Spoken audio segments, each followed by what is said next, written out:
I arrived yesterday, had a great night's sleep last night, woke up this morning, had my cup of coffee. All the commuters busy going to work. It's lovely going out early in the morning in the city here in Tirana.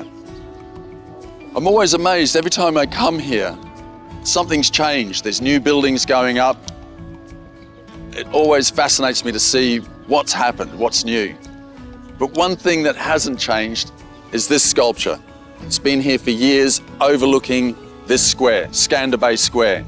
And the man sitting on top of the horse is Skanderbeg. He's the national hero of Albania.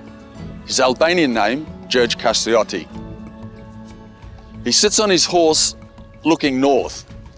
He's looking towards his fortress, a city nearby called Krujë.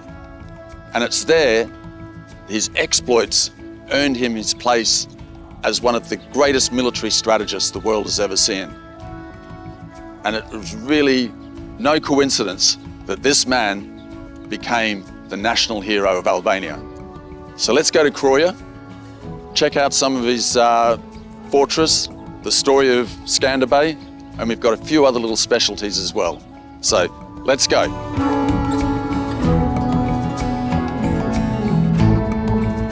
During the 1400s, there were many battles and skirmishes between Skanderbeg and the Ottomans. But in Krujë, today, I'm going to focus just on the three main sieges, the big sieges that the Ottomans waged against his fortress there. It's this part of the story that we're going to look at in Krujë.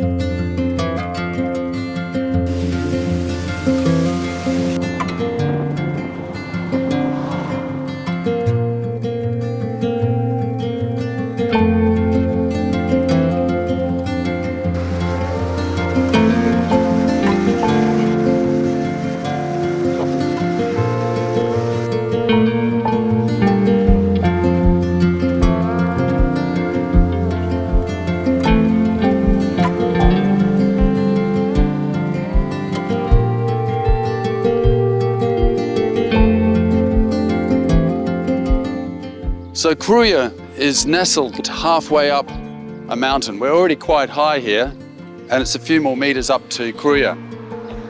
And it's from this fortress that Skanderbeg, against overwhelming odds, was able to defend his castle against three major sieges from the Ottomans.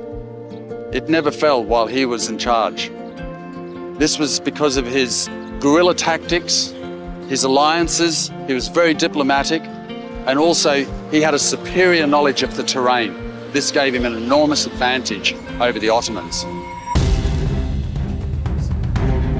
So in 1443, the Ottomans were dealt a crushing blow by the Hungarians at the Battle of Nëse, which is in present-day Serbia.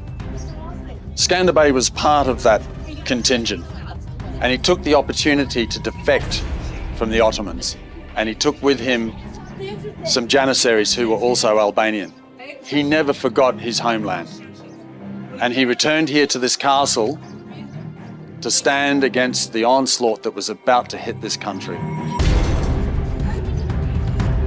At the time he arrived, there were many competing large families, all jostling for number one position. And he knew that these divisions would not hold up against the Ottoman armies. So in 1444, he called a Council of Lezhë, which is a city just slightly north of Krujë.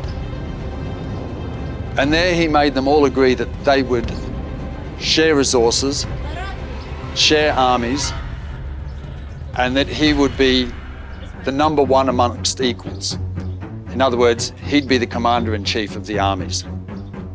Everyone agreed, and they got ready for this large invasion that was about to happen. The Council of Lezhë laid down the foundations for what would be an alliance amongst these families for over the next 2 decades. This is the gate of his castle at Krujë. Let's go in and have a look.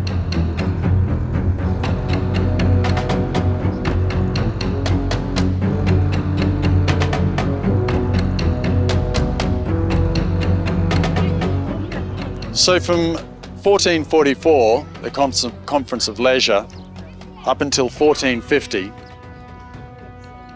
various battles were fought between the Albanian forces and the Ottomans.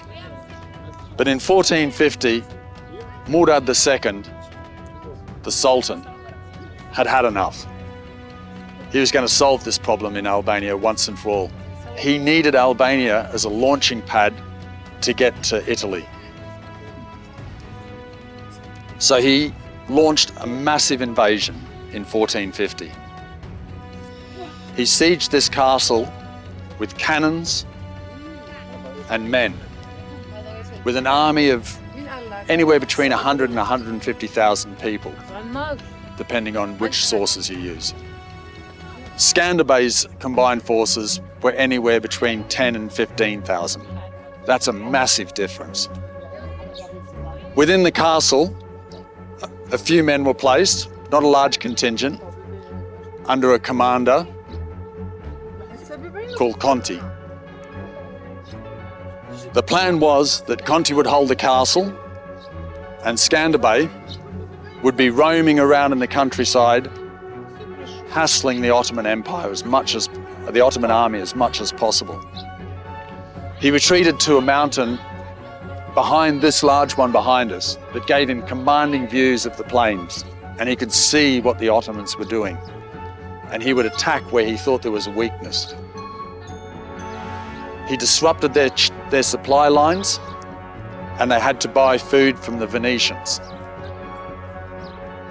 Also, the Albanian people themselves, the peasants, the people working the fields, they were also trying to sabotage the Ottomans as much as possible. They were also part of this resistance.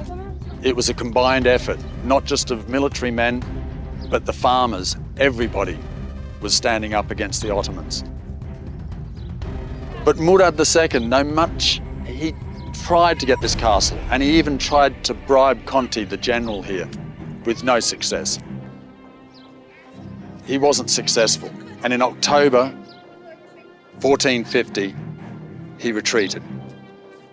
This first victory of Skanderbe's was really important because it solidified him in the eyes of his people and also foreign international supporters that he could do this job, that he was a good general, he was a great general.